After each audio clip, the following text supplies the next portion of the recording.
Hey Jeff, Zach, thanks for joining me. Hey, Steve. Hey, we are talking today about changing preferences in the office property market.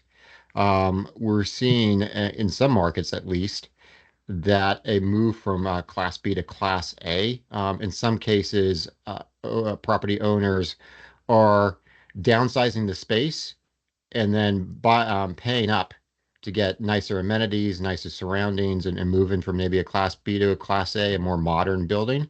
In some places, we're seeing folks emphasizing, a quality Class C, where they just need a place, and they don't necessarily need to pay up for, Class B, but they need a place that's affordable in the right location, and they're just looking to drive costs down.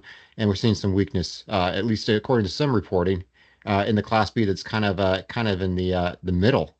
What do you guys think? We certainly are active in the office market and have some feedback, at least from individual properties we're managing. Well, look, the old adage always rings true. It's never bad to be the cheapest guy on the block. Someone's always going to need space, whether it's houses or retail or office, whatever it is. And if you're affordable, you're always going to have someone that's going to pick up that space. So I can understand the Class C side. Certainly, we have Class C and Class A buildings. We've kind of touched on this before. Um, Everything these days are going more experiential. So if you are going to an office and you don't just need space as inexpensively as possible, you're going to want to get nice space and take less of it for the same cost. So I understand the trend. We've done some of that ourselves, and that's kind of why we target those A and C. The B is going to have to go through, kind of a renaissance. And we keep talking about some of the other videos in the office market.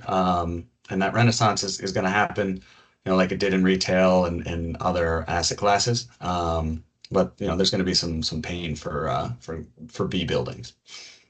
I might add that I think it's absolutely market driven, and with the location market.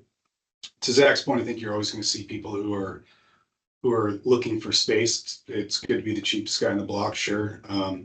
The other side is, what defines class is the age of the building, not necessarily, how luxurious the building is. So that could be a lot of different things. I do think when it comes to the Class A type properties, you're talking about, specific type tenants.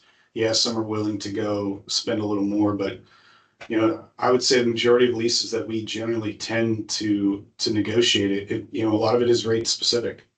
And I think a lot of what ends up being part of it is, as well as a lot of times you would think it would be amenity based, but with office space, it's not necessarily amenity based driven as much as it is really just, I need good viable space. You start talking about different asset classes. Yeah, amenities make a little more impact, but I think that's also driven by the market. Some of the inner city larger markets, yeah, amenities make sense. Suburbs, it's not as much. Yeah, and I kind of think, to me, it just kind of goes to competitive differentiators. On any property, you want to look at it and say, what's my edge? Yeah. Right. And sometimes your edge is, I've got the cheapest space around. Sometimes your edge is, I've got the nicest space around. I actually do think it's a little bit of a danger if you buy a property that has no edge. It has no differentiator. And to me, Sure. this is kind of the bigger theme here is whether you call it Class A, which is the nicest, or Class C, which is the most affordable. When you're buying a property, you want an edge. Yeah. Yeah, I mean, look, I would also say this, office gets beaten up all the time, and here we are talking about it where this is actually kind of positive news, even though it's hidden with some negative news. Again, I would mostly say it is really market driven. It's that your location where you are. So being average in office isn't a great place to be. Okay, well, thanks for the insights, guys. If you enjoyed the video, give us a thumbs up.